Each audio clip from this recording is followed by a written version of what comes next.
മൂന്നാമത്തതാണ് സീമന്തോ നയനം. ചതുർത്ഥേ ഗർഭമാസേ സീമന്തോ നയനം.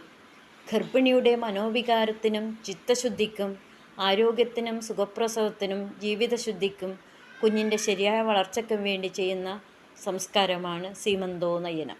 ഇത് ഗർഭധാരണത്തിൻ്റെ 4-ാം മാസത്തിൽ ആചരിക്കുന്നു. നാലാമത്തത് ജാതകർമ്മം. കുഞ്ഞ് ജനിച്ച് പൊക്കിൾക്കൊടി മുറിക്കുന്നതിന് മുമ്പേ ചെയ്യുന്ന സംസ്കാരമാണിത്. മാതാവിൻ്റെ മാനസികവും ശാരീരികവും സന്തുലിതാവസ്ഥ പാലിക്കുന്നതിന് ശിശുവിൻ്റെ ബുദ്ധിയും യശോബലവും സംശുദ്ധമാക്കുന്നതിനും ഈ സംസ്കാരം ചെയ്തു വരുന്നു. നെയ്യും തേനും ചേർത്ത് അതിൽ സ്വർണശകലം കൊണ്ട് നാവിൽ പ്രണവം എഴുതി നിന്റെ ഗൂഢനാമം വേദമാകുന്നു എന്ന് പറയുന്നതാണ് ഇതിൻ്റെ മറ്റൊരു ക്രിയ. വേദോസീതി എന്ന് പറയും.